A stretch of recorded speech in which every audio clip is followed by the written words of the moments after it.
Welcome to Sword and Shield, the official podcast of the 960th Cyberspace Wing. Join us for insight, knowledge, mentorship, and some fun as we discuss relevant topics in and around our wing.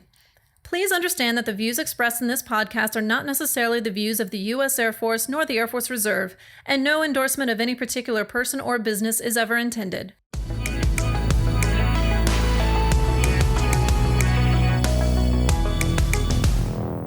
All right, welcome to another episode of the Sword and Shield. I'm Chief Master Sergeant Chris Howard, Superintendent of the 960th Cyber Operations Group, and today on the phone I have... Hello, this is Chief Master Sergeant Billie. I am the current Command Chief at the Air Reserve Personnel Center. Awesome, Chief. I really do appreciate you taking the time today to speak to us and kind of providing some of your guidance and experience. And I was wondering if you could tell the audience a little bit about yourself. Absolutely. No, Chief Howard, thank you for giving me this opportunity. Anytime I can say great things about the great things the people of ARPC are doing, I will jump at that chance. So yes, like I said, I'm the current Command Chief of ARPC, and a little bit about my background. I am a career personnelist.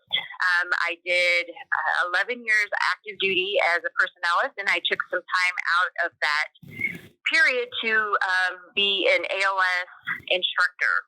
So PME is a huge part of, honestly, of who I am and where I am, and highly recommend it for anybody.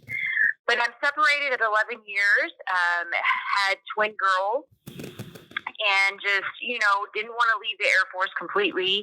Loved it, but it just didn't fit. The active duty lifestyle just didn't fit into my life at that time.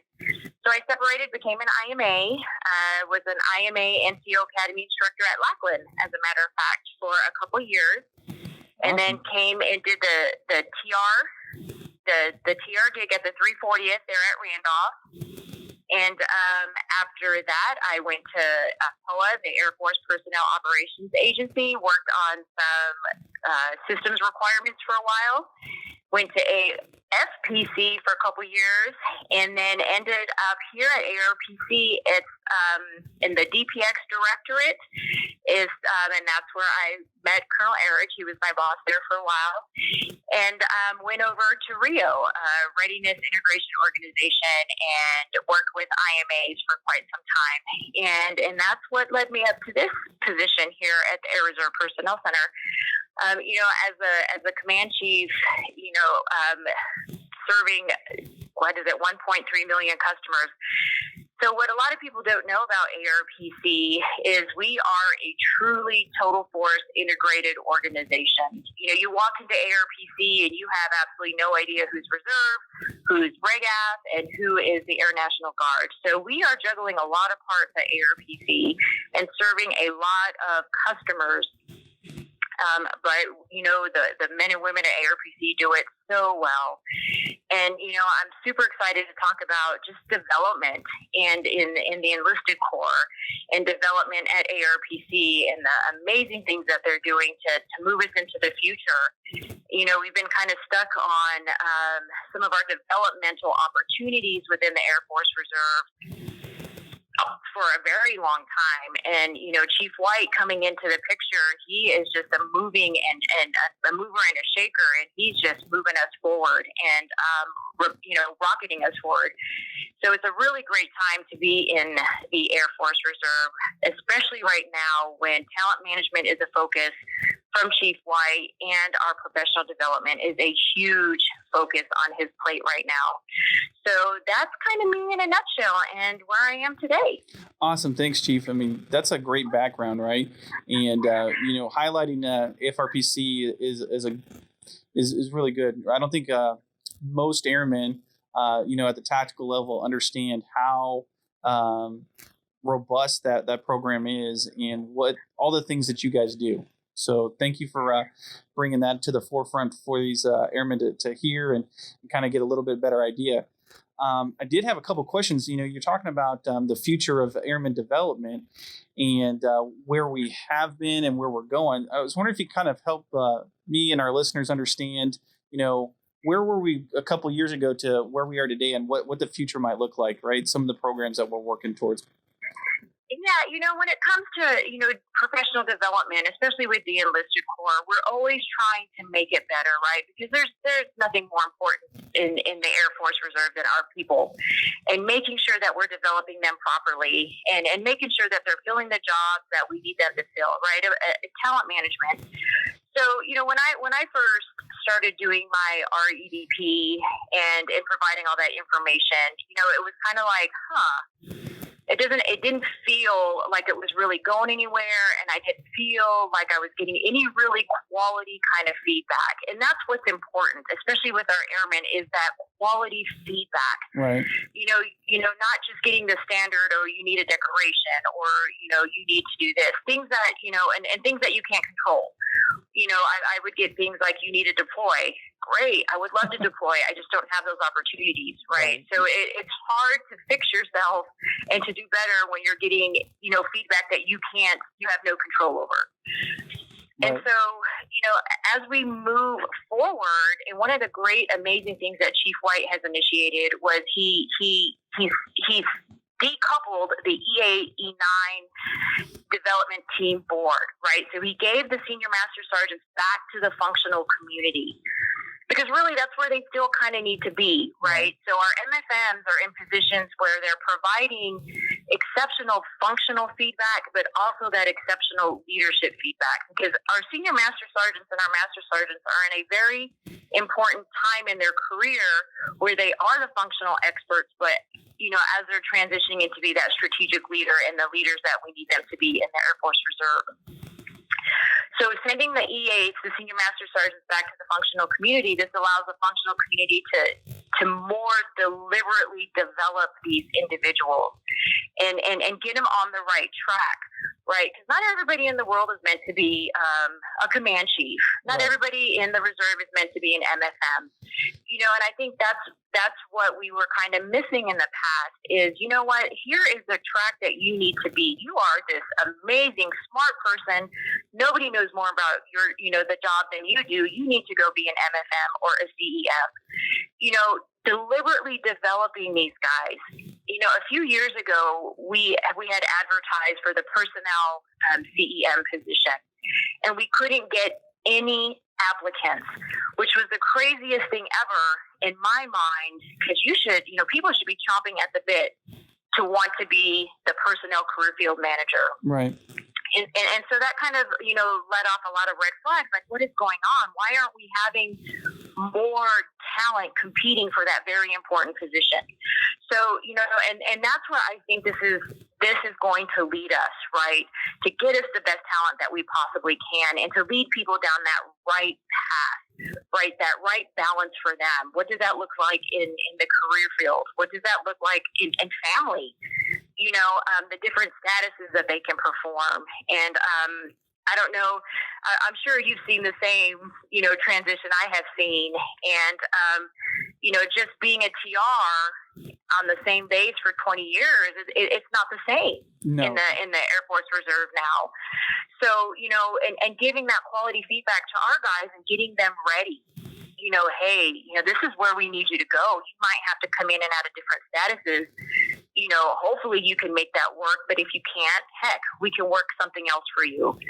So, because we are still a reserve, we're all still a volunteer force, and we want the goodness of the reserve, balanced with that deliberate talent management and getting people in the right place at the right time. Right, Chief. I mean, what I liked about the REDP, especially when it first came out, was the promise of REDP, right? Here we have an avenue to go straight to our functional manager and say, this is what I want to do. This is what my goals are 1 to 3, 5 years, right? When I first started doing this, I was a master sergeant, and I put in, I want to go this route. I want to do this. And then I was anxiously awaiting that first vector. And much like you said, Chief, those first vectors were like head slappers. Like, did they read this? did we get there? Did they miss something? Because I've been deployed, and you're telling me I need another deployment, or I need to deploy and I can't deploy in this current position, or you need to get this school done. Well, it's in my record. So what are you talking about? So I think that we've had a lot of missteps along the way, but I definitely know that with Chief White's doing and the work that you're doing, that we're getting a little bit more focused vectors. And from your personal experience, how do you see that those vectors changing and being focused a little bit more? Are we adding more people to the board? Are we adding more time? Or is it just a breakdown where we're putting the right buckets in the right place at the right time? So that is a great question. And, as I've been in this position, I have seen these developmental team boards evolve, because I do go and I go observe and I talk to the MFMs and the CEMs, and they are getting really good at, they come in with a list now of positions that they know that are coming up, maybe key positions, important positions that they can start deliberately vectoring people into them. Like say, hey, the MFM position is coming up. This guy and this guy, man, they would be great. So that's the kind of deliberate feedback that they will be providing these folks. And, and this is also a really good transition into MyVector, because right now,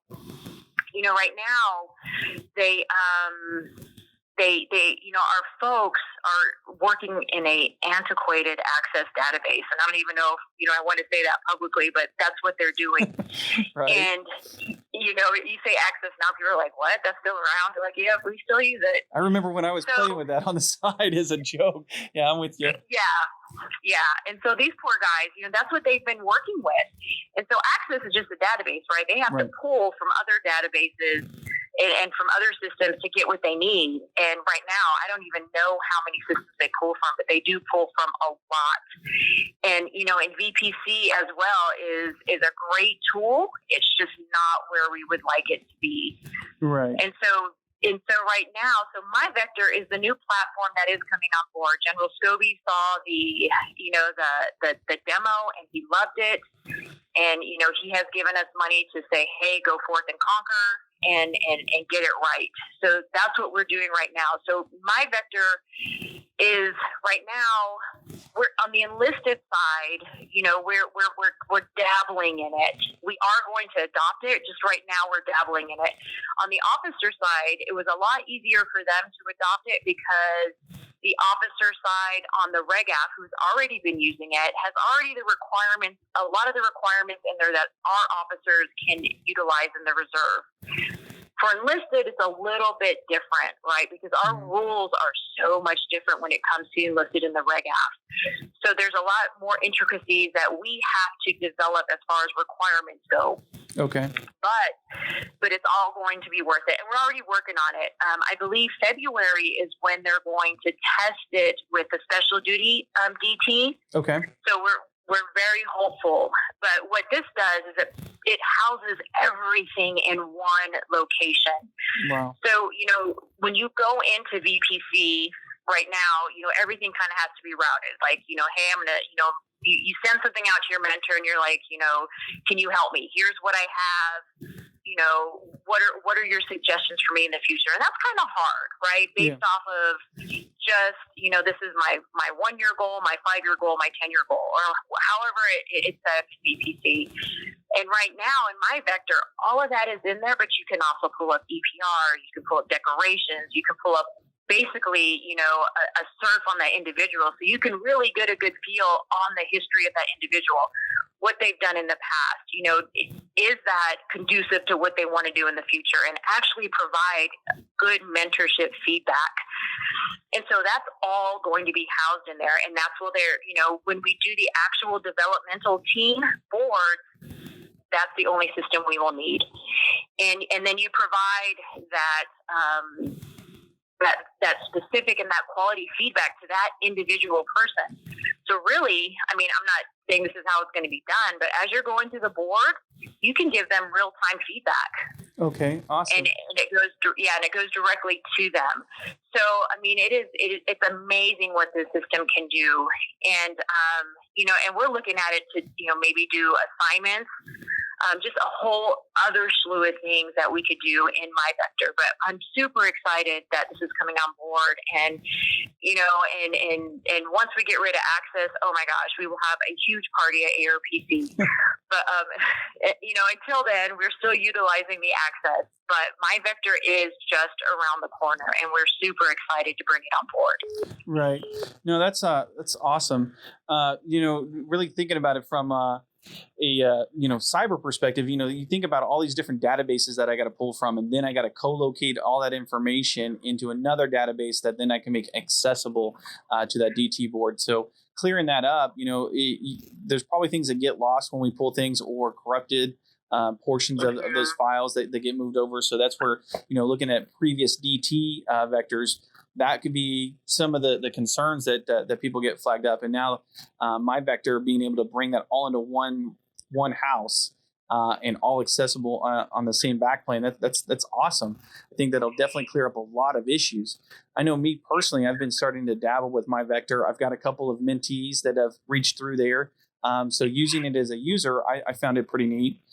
Being able to, for someone that's not in my direct chain, to leverage me as a mentor and ask me questions and provide daily feedback through that portion of it. That's awesome. Yep. So, okay. Absolutely.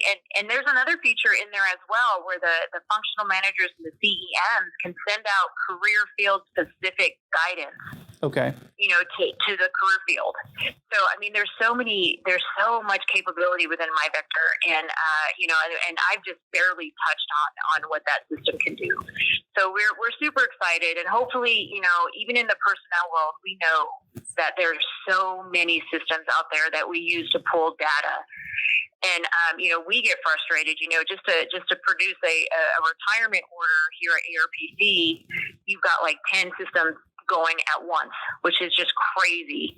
Right. But, we just kind of backed ourselves into this technology nightmare. Whenever we have the newest and greatest thing, I mean, that's awesome, and we need to keep moving forward, but we forget. We've got so many other systems out here. Now you're just adding another one, whereas this one is actually going to consolidate a lot of that and just make it easier across the Air Force Reserve. Right. And from an understanding perspective, then it seems almost like in some cases these were Bandaids to, significant problems, but they never really cured what the overall ailment of getting all that big data together so that it could be easily cross-referenced and used. Is that what we're looking at then?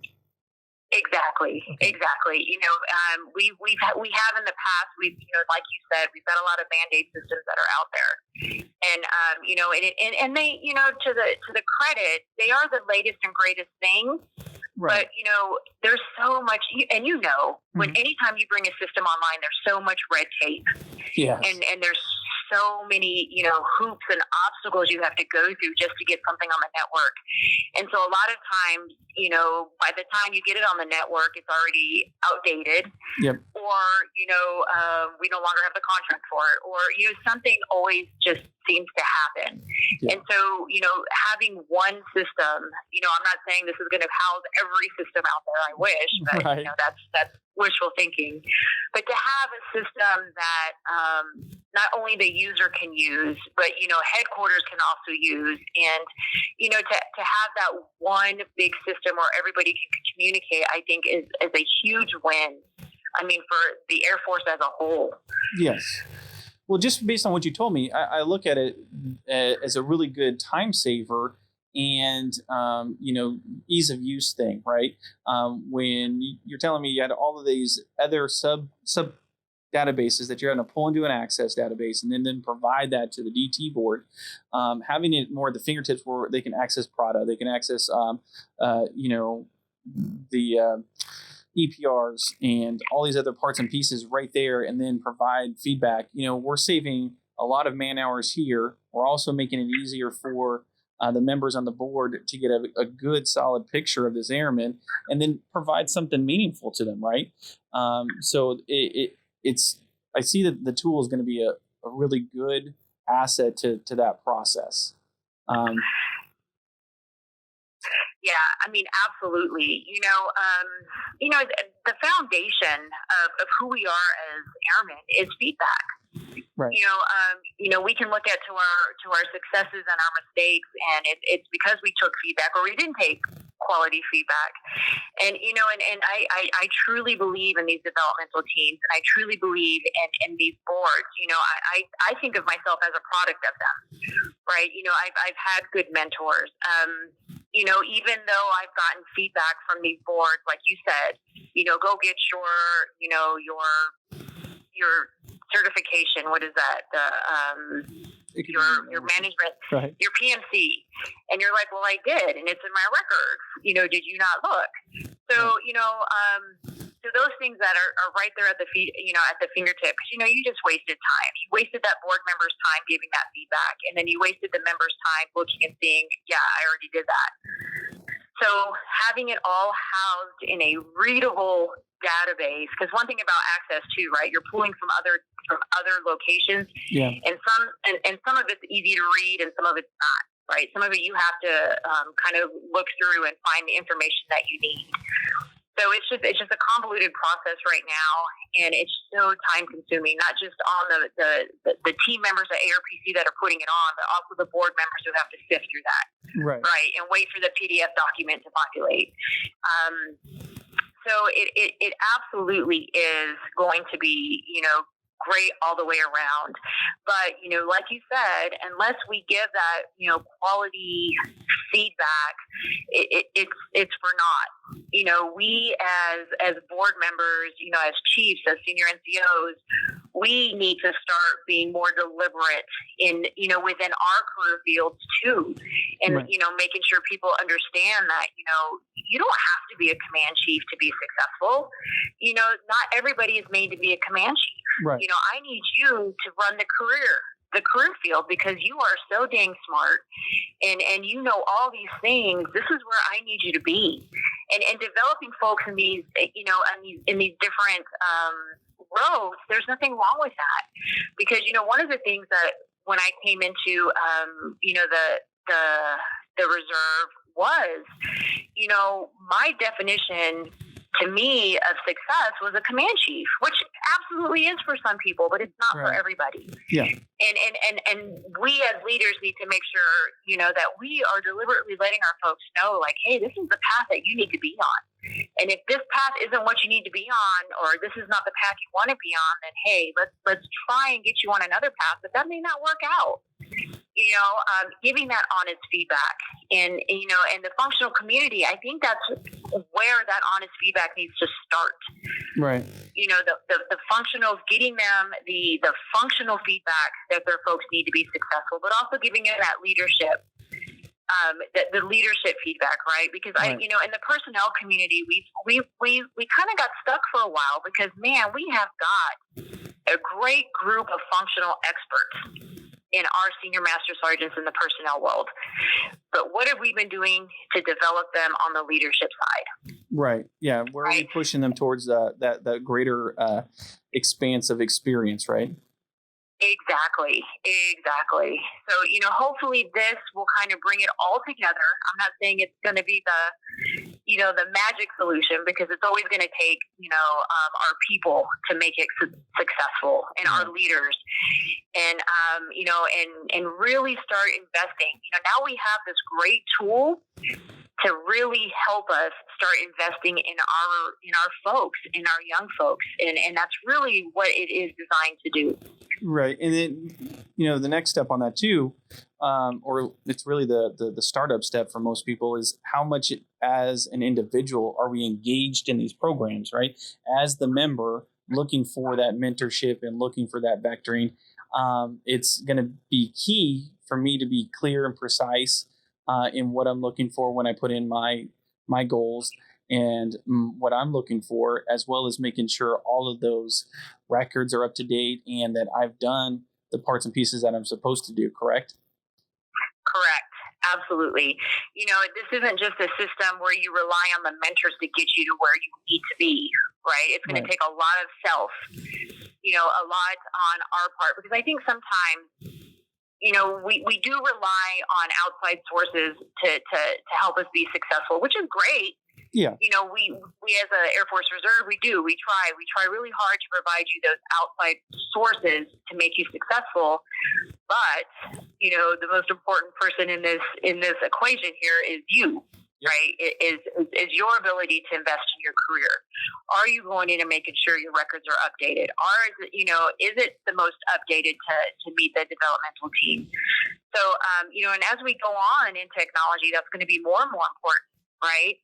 Yeah. Because, we're really relying on the user to make sure that their information is correct. And, and that's just a product of, just funding, right? Less manning, we can go into that. That's a whole different subject. Yeah, that's a whole different rabbit hole, right? Yeah. Yeah. But I mean, more than ever, it is so important to make sure the individual is checking to make sure that their records are where they need to be. Yep. Agreed. I tell a lot of the individuals that I talk to on a regular basis is, if you're willing to invest in yourself, I'm willing to invest equally, if not greater, into you, right? If you're willing to put forth the effort, make the moves, do what you need to do to set yourself up, I'm willing to then invest in you to make sure that you're getting the right direction, that you're getting developed the correct way, and that I'm there to help you. But if you're not willing to put the effort forward, and as much as you're going to put into your Facebook, if you can put that much into MyVector, we're set, right? That's all the level of investment I'm looking for to start with, and then we can grow from there together. It's our portfolio from a management perspective of, you've taken the time here, and I'm going to take the same amount of time to make sure you're just as successful. Absolutely. I could not said it better myself. That is absolutely perfect, because I think, one of the things that, is hard, one is to take that critical feedback. I think, since I've been in this position, trying to give people that honest quality feedback, sometimes it's not taken very, very well. Right. And so, and I have those conversations with them too. Like, wow, you've gone a long time in your career, to be in a position where you are not able to take feedback. Yeah. So that tells me, okay, what are we doing as leaders that our folks are getting to the E8, E9 positions and they're not willing to take feedback? So, but again, it's foundational. Right, it's foundational. We have to be good with feedback from day one. Agreed. Definitely. When that airman comes into the Air Force Reserve, we have to be good with that feedback all the way up until if and when they become chiefs, command chiefs, senior master sergeants, master sergeants. Right. But we have to be able to. I'm a firm believer. Feedback is foundational. And I've been given that hard, tough feedback that's been hard to take at times. Yep. But that's something we've learned to do, right? As a young airman, you kind of shake it off, whatever, but then you learn, yep. Right? You learn. People are giving you feedback because they want you to be better and they're investing in you. And so that's hugely important. And, systems like MyVector and in our development teams, I think are perfect ways of getting those things done. Agreed, Chief, fully. Some great items there to take away. I think that we could probably talk about this, for another 2 hours if we were given the opportunity. Right. But I was wondering if there's anything that you might want to part with to our airmen out there. One of the many things that I've learned throughout my career is change is inevitable, and I know everybody has heard that. Change is inevitable because we are always just trying to be better. And, and it's no different with, the DTs, the developmental teams changing and rules kind of changing from year to year because we're learning and we're learning how to make this better for the airmen.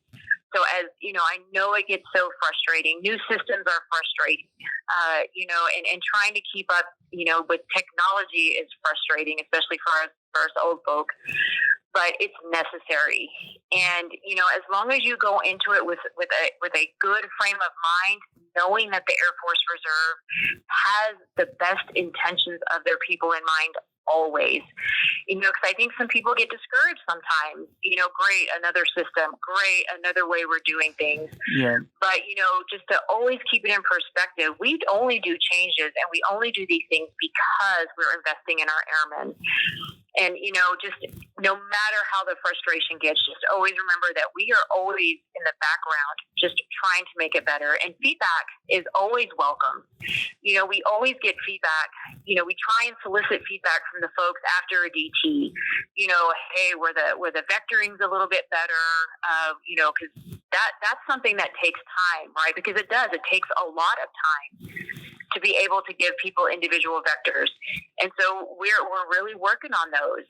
And we know how important that feedback to our airmen are. And so we are working every single time after every DT to make that better. Like I said with Chief White, he is working hard to make sure that we have the right people in the right positions to make sure that it does get better. So lots of changes coming, lots of great changes coming, and just keep it in all perspective that it's because we want to make our airmen better. Awesome, Chief. Thank you so much.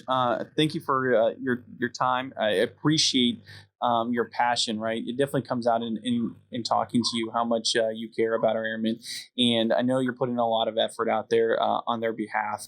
So I definitely want to tell you thank you so much for that. And thank you for spending some time today to discuss MyVector and R-EDPs and just AFRPC in general. So thank you so much, Chief. Thank you. Thank you, Chief Howard, absolutely, for having me. I appreciate it. Thank you, Chief. And for our gladiators, thank you so much for taking the time to listen today. And best wishes to you, and I hope you have a great gladiator day.